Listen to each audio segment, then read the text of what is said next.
Assalamualaikum, selamat pagi kembali untuk Klinik Cukai di Bernama Radio edisi hari ini bersama dengan saya Raifah Zulkifli. Dan juga saya Arif Muhammad. Dan kali ini Klinik Cukai bawakan topik perbincangan yang cukup saya kira perlu untuk kita angkat, iaitu bayaran cukai, tanggungjawab pembayar cukai. Dan untuk itu maka tibalah waktunya. Okey, tapi sebelum tu kita nak tanya juga pada pendengar lah. Saya tertarik dengan soalan dari tetamu kita tadi. Adakah kita membuka aplikasi MyTax ataupun hasil.gov.my ini selalu ataupun hanya ketika kita nak buat e-filing? Macam Arif macam mana? Saya ada ketika buka untuk tengok sama ada password saya masih sama atau tak. Itu betul. Ataupun nak tengok sijil digital masih boleh pakai ke jujurnya tak? betul. Tapi ada juga kadang-kadang tu kesedaran kita hanya timbul pada ketika tempoh nak buat e-filing sahaja. Jadi kami bawakan tetamu untuk edisi hari ini, Encik Azharuddin Muhammad Ali, Eksekutif Hasil Kanan 1, Bahagian Polisi Pungutan Operasi dan Unjuran, Jabatan Pungutan Hasil Lembaga Hasil Dalam Negeri Malaysia. Assalamualaikum Encik Azharuddin. Waalaikumsalam warahmatullahi taala wabarakatuh. Okey, sebelum kita nak cakap pasal bayar cukai, memanglah kita punya tanggungjawab sebagainya. Kenapa kita kena selalu buka MyTax tu? Ada duit lebih ke? Buka. Atau mungkin ada kes terbaru yang nak dikongsikan? Baik. Assalamualaikum warahmatullahi taala wabarakatuh. Selamat pagi dan salam Malaysia Badani. Terlebih dahulu terima kasih DJ Raifah, DJ Arif dan juga bernama radio atas jemputan kepada pihak hasil, dan saya secara jujur berbesar hati untuk berkongsi maklumat mengenai topik yang cukup penting ini, dan dengan harapan para pendengar semua memahami tanggungjawab mereka dan bagaimana proses bayaran cukai dilakukan. Soalan DJ Raifah tadi berkenaan dengan MyTax. Ramai di antara pembayar cukai hanya membuka MyTax itu sewaktu pengemukaan borang nyata cukai pendapatan dibuat. Maknanya musim e-filing dia buka. Ya. Kan? Bila musim e-filing dia buka, dia akan tahulah status, sama ada status kena bayar ataupun ada lebihan kredit. Jadi kebanyakan pembayar cukai di luar sana ni sebenarnya DJ Raifah, kebanyakan orang nak tengok sama ada bayaran balik itu dah masuk ke belum? Dah masuk ke belum. Lepas tu tak buka dah. Kan, dah tak buka dah MyTax tu. 1 hari bulan 3 nanti. So maknanya kebanyakan pembayar cukai dia hanya buka waktu itu saja. Sebenarnya di MyTax ini pembayar cukai boleh membuat semakan sama ada dia mempunyai lebihan kredit ataupun tunggakan cukai, atau sekatan perjalanan, atau dia boleh membuat semakan dekat e-ledger paparan-paparan potongan PCB yang dipotong oleh majikan. Kadang-kadang dekat payslip dipotong PCB. Kan? Tapi tak remit. Majikan tak remit. So dekat e-ledger itulah pembayar cukai boleh buat semakan sama ada potongan yang dipotong oleh majikan itu masuk atau tidak masuk ke akaun kita. Jadi berbalik dengan isu bayaran cukai ini, untuk maklumat pendengar, sistem pencukaian Malaysia ini, di Malaysia ini adalah berasaskan sistem taksir sendiri. Maknanya kita kira sendirilah cukai kita. Kan? Jadi kena ingat di mana pembayar cukai bertanggungjawab untuk mengisytihar pendapatan dia. Kalau DJ Raifah ada pendapatan pengajian pada tahun itu, dalam masa yang sama ada pendapatan perniagaan, lapor kedua-duanya. Bukan hanya melaporkan pendapatan pengajian semata-mata, tetapi melaporkan pendapatan yang diterima pada tahun itu. Dan mengira serta membayar cukai sendiri dengan tepat dan teratur. Sebagaimana yang diperuntukkanlah. Kalau macam individu ni, dia diperuntukkan di bawah Seksyen 77 Akta Cukai Pendapatan 97. Manakala untuk syarikat di bawah Seksyen 77 Big A besar, bagi pelaporan pendapatan yang perlu dilaporkan secara e-filing. So ada tempoh masa je dia, Kalau individu, macam biasalah sekarang ni kan tengah buat individu. 30 April. Lanjutan masa sehingga 15 Mei untuk yang e-filing lah. Kalau untuk untuk perniagaan, 30 hari bulan Jun. 30 hari bulan Jun, lanjutan masa sehingga 15 Julai. Bagi syarikat pula, tempoh masanya adalah 7 bulan selepas tarikh tutup perakaunan lah. Jadi selepas borang nyata itu dihantar, sekiranya ada cukai kena dibayar, ia perlu dijelaskan sebelum tempoh akhir permukaan borang nyata. Kegagalan membuat bayaran dalam tempoh yang ditetapkan akan mengakibatkan kenaikan cukai sebanyak 10% di bawah Seksyen 103 Akta Cukai Pendapatan 1997. Oleh itu, saya tegaskan di sini bahawa kewajipan membayar cukai bukan sekadar keperluan melaksanakan tanggungjawab moral, tetapi merupakan kewajipan undang-undang yang tidak boleh diambil mudah oleh mana-mana pihak lah, terutamanya pembayar cukai. Itu kefahaman yang perlu kita tahu tentang keperluan untuk kita bayar cukai. Cuma dalam soal perlu tak perlu ni akan timbul pula persoalan, siapa sebenarnya yang wajib bayar cukai ni tuan? Baik DJ Arif, cantik soalan tu. Sebelum tu Datuk Azhar kirim salam. Ah, ah. Tok tangkap tok siasat tok yang tak bayar cukai ni tok. Ni ketua bahagian siasatan ni. Waalaikumsalam warahmatullahi wabarakatuh. Oh, pantau. Datuk pantau. Okey, untuk makluman DJ Arif dan DJ Raifah, Ya. cukai pendapatan ini dikenakan terhadap individu atau syarikat yang dijelaskan sebagaimana diperuntukkan di bawah Seksyen 4 Akta Cukai Pendapatan dan terakru atau terbit di Malaysia atau diterima di Malaysia dari luar Malaysia bagi setiap tahun taksiran selaras dengan Seksyen 3 Akta Cukai Pendapatan 1997 lah. Okey, ada beberapa orang yang wajib untuk mengemukakan membayar cukai. Antaranya entiti yang berstatus sama ada individu itu bermustautin atau tidak bermustautin. Contoh macam individu orang persorangan. Seseorang individu sama ada yang makan gaji atau upah, menjalankan perniagaan, menerima komisen, konsultan, freelance ataupun Grab riders yang mempunyai jumlah pendapatan melebihi nilai ambang yang ditetapkan. Suka juga diingatkan, walaupun pembayar cukai telah membuat potongan cukai bulanan. Macam DJ Raifah ada PCB kan? DJ Arif pun ada PCB. Pelaporan cukai sebenar perlulah dibuat bagi memastikan bahawa potongan tersebut adalah mencukupi untuk melunaskan jumlah cukai sebenar. Ramai di antara pembayar cukai di luar sana, bila ada PCB je dia tak lapor. Sebenarnya dia perlu melaporkan pendapatan yang diterima pada tahun tersebut. Walaupun dia ada potongan PCB sekalipun. Untuk mengelakkan tindakan pematuhan diambil oleh pihak hasil lah. Kalau bagi syarikat, semua syarikat yang berdaftar adalah diwajibkan untuk melaporkan dan membuat bayaran cukai atas pendapatan yang diperolehi. Antaranya syarikat Sdn Bhd, pemilikan tunggal, perkongsian. Bagi pembayar cukai syarikat ini, aturan bayaran pendahuluan CP204 untuk membantu aliran tunai dalam melaksanakan tanggungjawab pembayar cukai sebelum pengemukaan BNCP dan kemudiannya membuat bayaran baki cukai selepas BNCP dikemukakan. Macam DJ Raifah ada PCB betul. Bagi syarikat dia ada CP204. Bagi individu yang perniagaan jadi dia ada CP500. Dia bayar macam advance payments lah. Individu bukan warga negara. Individu bukan warga negara jika bekerja dan menerima pendapatan yang terbit di Malaysia, mereka juga layak dikenakan cukai. Walau bagaimanapun, kadar cukai yang dikenakan adalah bergantung kepada status sama ada individu itu residen ataupun bukan residen di Malaysia. Namun, tanggungjawab membuat bayaran kekal samalah. Kalau dia residen, dia macam kita jugalah. Kalau dia non-residen, dia flat rate, dia punya tax bracket dia. Bagi badan berkanun organisasi tertentu, contohnya macam koperasi atau badan amanah, dia tertakluk kepada syarat-syarat tertentu, turut perlu melaporkan pendapatan dan menjelaskan bayaran cukai. Kesimpulannya DJ Raifah, kita kena maklum bahawa sesiapa sahaja yang mempunyai pendapatan yang terbit di Malaysia, sama ada individu, peniaga, syarikat atau pekerja asing yang berpotensi dikenakan cukai, apa yang penting bukan sama ada pekerja atau peniaga, tetapi sama ada anda mempunyai pendapatan bercukai ataupun tidak. Jika ada pendapatan, maka anda bertanggungjawab untuk melaporkan kepada hasil, dan jika ada cukai yang dikenakan, wajib untuk kita menjelaskan bayaran yang tertunggak itulah, bayaran yang kena cukai itu. Tapi jangan risau, jangan gundah gulana. Kerana apa?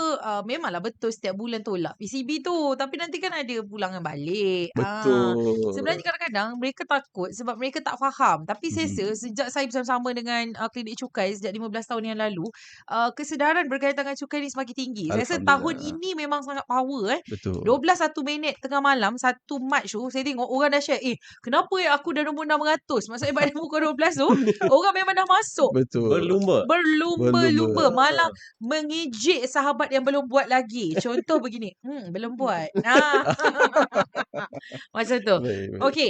Kita nak tahu juga bagaimana bayaran cukai pendapatan dibuat oleh pembayar cukai. Sebab tadi kata kira sendiri. Maksudnya adakah setiap kali kita dapat gaji, kita kena kira sendiri, ataupun sebenarnya dia ada majikan tolong kirakan, tolak gaji siap-siap ke macam mana? Baik. DJ Raifah, secara umumnya bayaran cukai ini, pendapatan ni sekarang ni dah mudah, dah mudah dan boleh diakses secara atas talian sahaja. Kaedah utamanya adalah melalui bayar hasil di portal MyTax. Menggunakan perbankan internet FPX yang membolehkan bayaran dibuat secara dalam talian dengan cepat dan selamat. Okey. Terdapat had amount transaksi bergantung kepada jenis akaun. Contoh macam individu, dia punya had transaksi untuk bayaran FPX adalah sebanyak RM5 juta untuk B2C dan juga C2G lah, customer to government. Dan juga bagi syarikat 250 juta had transaksi dia untuk korporat atau perniagaan lah, B2B ataupun B2G. Selain itu, pembayar cukai juga boleh membuat bayaran menggunakan kaedah lain, contohnya macam ATM atau tele perbankan, counter agent kutipan hasil, serta pindahan bank melalui IBG, rentas, telegraphic transfer termasuk dari luar negara melalui sistem ETT. Dari segi kaedah pengenalpastian bayaran itu, pembayar cukai boleh membuat pilihan. Kalau DJ Raifa masuk dekat bayar hasil tu, DJ Raifa akan nampak ada 2 pilihan dekat situ. Bayaran menggunakan nombor bil dan juga bayaran menggunakan nombor TIN. Kalau ada nombor bil yang diberikan oleh Lembaga Hasil dalam negeri Malaysia, wajib untuk bayaran itu dibuat menggunakan nombor bil. Sebab ada nombor bil lah. Nombor bil ni akan pegang amount tunggakan itu. So kalau dia ada angsuran sekalipun, tetap akan ada paparan nombor bil diberikan oleh LHDN. Jadi perlu pilih bayaran menggunakan nombor bil. Ramai di antara pembayar cukai, dia tak guna nombor bil ni. Dia buat bayaran menggunakan nombor TIN. Pun tak ada masalah. Tak ada masalah. Cuma kita menggalakkan pembayar cukai untuk sentiasa menggunakan nombor bil dalam menjelaskan bayaran tunggakan ataupun bayaran angsuran yang diberikan oleh hasil kepada pembayar cukai lah. Okey, kalau nombor bil ini dia dijana secara automatik dan dipaparkan dalam notis cukai. So bila dapat notis tu ada nombor bil. So guna nombor bil tu. Okey, dan bayaran bagi bayaran dari dalam dan juga luar negara, sistem ETT juga turut disediakan di mana nombor akaun maya, virtual account, VA number akan dijana bagi memudahkan urusan bayaran melalui bank. Kaedah bayaran ini, pelbagai ini menunjukkan bahawa tiada halangan untuk pembayar cukai melaksanakan tanggungjawab mereka. Apa yang penting, pembayar cukai itu perlulah memastikan bahawa yang pertama sekali, maklumat bayaran adalah tepat. Okey, yang keduanya adalah bayaran dibuat dalam tempoh yang ditetapkan di bawah Seksyen 103 ACP 1997 lah. Jadi apa beza nombor bil dengan nombor VA ni? Nombor bil ada 16 digit. 16 digit nombor bil. Nombor bil 16 digit, nombor VA ni 14 digit. Itu beza dia lah. Sama ada bayaran menggunakan nombor bil atau nombor VA, nanti kita akan sentuh berkaitan lebih mendalam berkaitan dengan sistem ETT itu sendirilah. Okey, dan biasanya untuk tunggakan ini kita perlu dan utamakan nombor bil. Betul. Okey, baik. Cuma bila kita cakap soal ada tunggakan ini, mungkin tunggakan itu dengan jumlah yang besar tuan kan. Tak boleh nak bayar sekaligus. Gaji kami berapa? Jadi adakah ia sebenarnya boleh kalau kita buat secara ansuran sikit-sikit? Baik, alhamdulillah, cantik soalan DJ Arif ni. Ya, kita benarkan bayaran itu dibuat secara angsuran. Okey. Jadi dekat sini pembayar cukai perlu cakna tentang apa tanggungjawab mereka.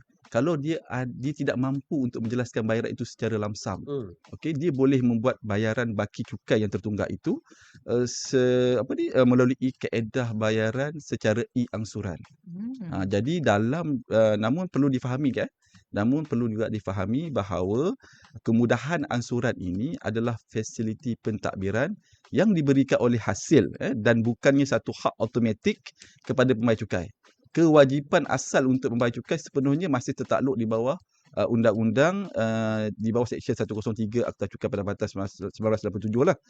Pendekatan ini juga adalah selari dengan usaha hasil untuk mengimbangi antara penguatkuasaan dan kemudahan pematuhan bagi memastikan kutipan hasil negara dapat dilaksanakan secara berkesan. Dekat sini, pembayar cukai perlu masuk pembayar cukai perlu masuk di MyTax dan klik pada e-angsuran untuk membolehkan permohonan itu dibuat. Jadi ada syarat dia. Pembayar cukai perlu mematuhi kriteria-kriteria seperti mana yang pertama sekali. Okey, dengar. Dengar ya. Yang pertama sekali, jumlah amount permohonan mestilah melebihi RM300 dan ke atas. Okey, boleh.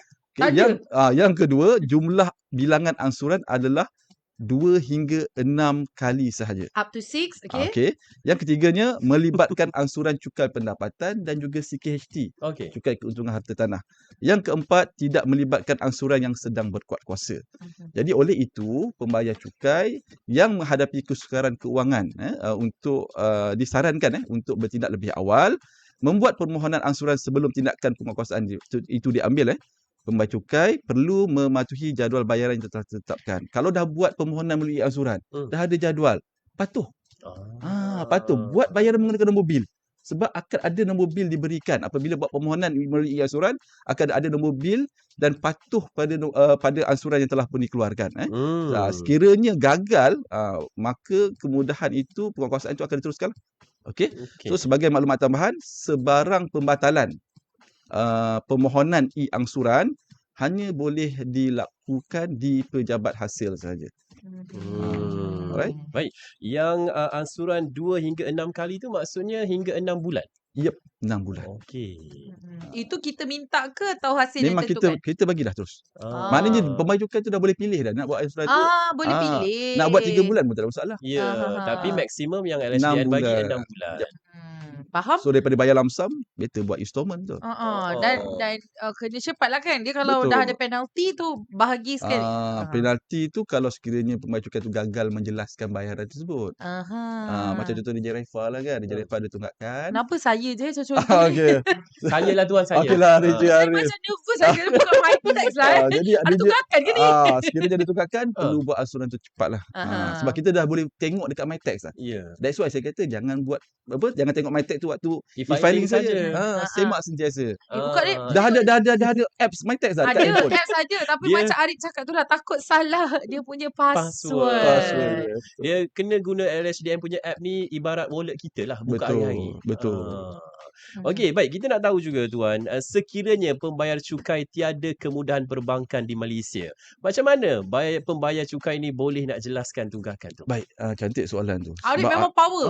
Power. Soalan tu memang di luar kotak ni. PCP sebulan 1,008. Jangan pandang pada saya saja, pandang pada Tai. Baik, okey. Sekiranya pembayar cukai tidak mempunyai kemudahan perbankan di Malaysia, okey. Bayaran cukai masih boleh dibuat dengan mudah melalui sistem ETT, Telegraphic Transfer, yang disediakan oleh hasil. Melalui sistem ini, pembayar cukai boleh membuat bayaran menggunakan kaedah pindahan bank seperti TT, Telegraphic Transfer, Electronic Funds Transfer (EFT), ataupun Interbank Giro (IBG), termasuk dari luar negara. Sistem ETT ini akan menjana nombor akaun maya (virtual account) yang bertindak sebagai rujukan khusus bagi setiap bayaran bagi memastikan bayaran tersebut dikenal pasti dengan tepat. Pembayar cukai hanya perlu menggunakan nombor akaun maya ini untuk membuat pindahan melalui portal perbankan internet atau kaunter bank termasuk bank luar negara.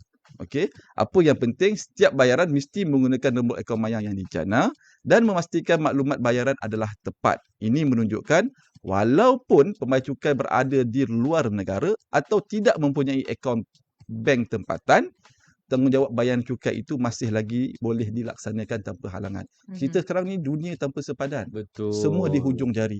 Semua boleh buat secara online sahaja. Jadi tak adalah isu kelewatan menjelaskan bayaran tunggakan cukai ataupun kelewatan menjelaskan apa-apa angsuran yang telah berkuat kuasa. Okey, kadang-kadang kita ni teruja. Kita nak jadi 1,000 yang terawal bayar cukai dan sebagainya. Tapi tiba macam dah bayar ke belum? Macam ragu-ragu pula kan. Jadi macam mana pembayar cukai ni boleh buat semakan bayaran cukai ni buat diterima oleh pihak hasil. Bayar-bayar punya termasuk akaun Arif. Salah. Kita dah hantar tiba-tiba hanging. Macam mana? Betul. Ramai di DJ Arif, ramai di antara pembayar cukai di luar sana. Bila dia dah buat e-filing, dah buat bayaran, dia kalau boleh dia nak tahu bayaran ni berjaya atau tidak. Betul. Kan? Kalau tak berjaya kan tak masuk. Kan? Kalau berjaya kan macam mana nak semak. Kan? Ramai di antara pembayar cukai di luar sana, saya faham memang mereka kurang arif. Tetapi jangan gelisah, jangan gundah gulana. Sebab semuanya di hujung jari. Pembayar cukai boleh membuat semakan dengan mengakses perkhidmatan e-ledger. Okey, dengan log masuk ke portal MyTax melalui pautan MyTax saja. Sama ada di website ataupun melalui apps, boleh buat semakan di e-ledger. Perkhidmatan e-ledger ini, pembayar cukai dapat melihat rekod bayaran yang telah dibuat. Rekod PCB yang dipotong oleh majikan, tarikh bayaran atau potongan yang dibuat dan baki tunggakan cukai atau lebihan kredit yang wujud di ledger pembayar cukai. Dalam erti kata lain, e-ledger ini merupakan rekod akaun cukai peribadi secara dalam talian yang membolehkan pembayar cukai memantau kedudukan cukai mereka pada bila-bila masa sahaja. Apa yang penting? Pembayar cukai digalakkan untuk membuat semakan secara berkala, memastikan semua bayaran telah dikreditkan dengan tepat dan mengambil tindakan segera sekiranya terdapat baki cukai yang masih belum dijelaskan. Amalan menyemak e-ledger secara berkala merupakan sebahagian daripada pematuhan cukai yang baik dalam sistem sistem taksir sendirilah, self-assessment. Self-assessment. Okey. Baik, penting sebenarnya untuk kita tengok, kita tahu kadang-kadang yelah masa kita isi tu mungkin berpusing-pusing dia punya sistem, maklumlah kan semua orang nak mengisi. Nak tanya juga ni ada yang dah dapat ke belum bayaran balik sebab dia kata belum dapat. Okey. Ada soalan tuan. Adakah kelewatan pada bayaran balik untuk tahun ini? Sebab selalu katanya 3 minggu dah dapat. Tahun ni macam dah 4 minggu dah. Ternanti-nanti. Yang ni untuk yang refund? Ya. Okey. Daripada Cik Iskandar. Cik Iskandar. Baik, cantik soalan daripada Cik Iskandar tadi. Apabila seseorang itu membuat penghantaran borang nyata cukai pendapatan, okey, dan ada lebihan kredit yang wujud di ledger pembayar cukai lah. Dekat e-ledger ada lebihan kredit. Okey, tindakan bayaran balik ini akan diproses dalam tempoh 30 hari waktu bekerja.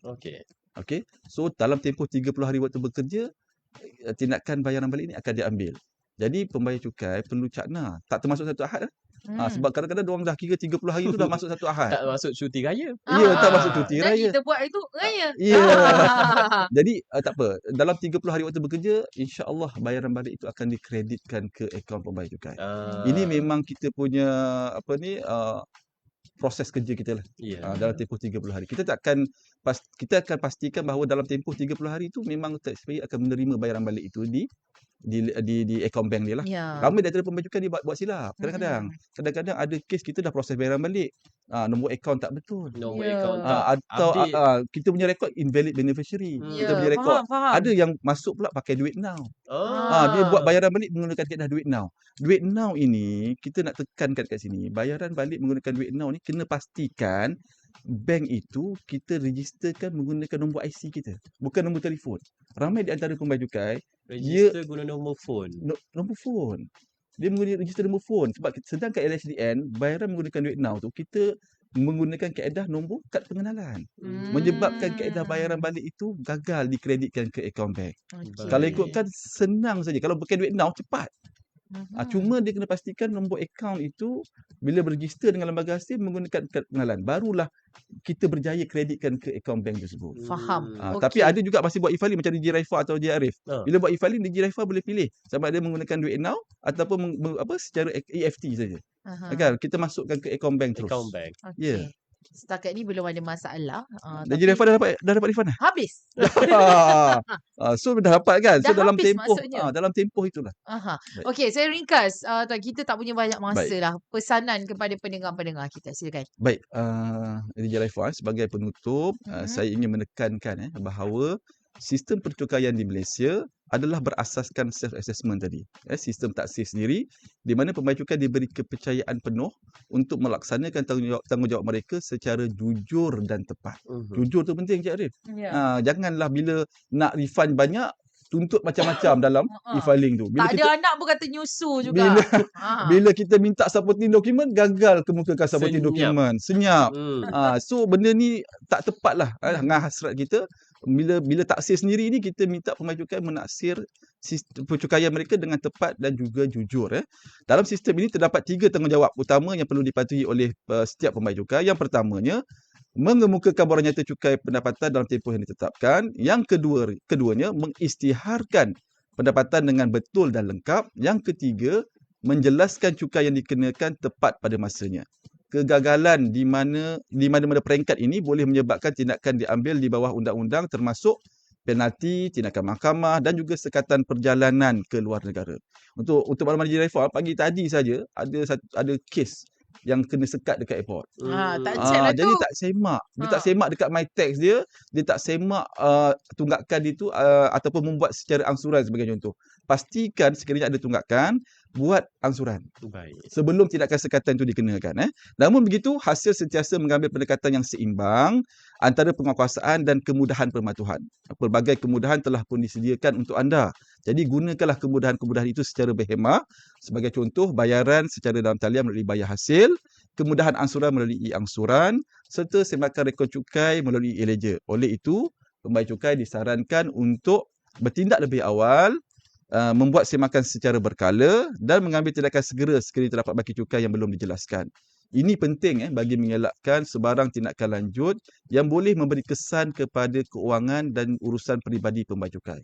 Akhir kata, bayaran cukai bukan sekadar kewajipan di bawah undang-undang, tetapi merupakan sumbangan penting kepada pembangunan negara dan kesejahteraan rakyat. Kerana duit daripada pembayar cukai inilah, walaupun sedikit tetapi dia membantu memberi impak yang cukup besar kepada pembangunan negara.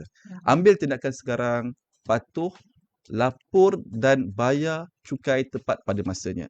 Bayar cukai anda, tanggungjawab kita bersama. Ya, bayar cukai anda, tanggungjawab kita bersama. Itu dia sangat menarik bincangan hari ini. Ada juga yang komen di platform media sosial. Nanti Cik Azharuddin boleh tengok kat sana. Dia kata penerangan yang jelas. Mantul. Mantap dek. Terima kasih. Terima kasih Encik Azharuddin Muhammad Ali, Eksekutif Hasil Kanan 1, Bahagian Polisi, Pengurutan Operasi dan Unjuran Jabatan Urutan Hasil, Lembaga Hasil Dalam Negeri Malaysia. Bersama kita untuk Klinik Cukai dan untuk anda terus dengar Bernama Radio. Untuk anda.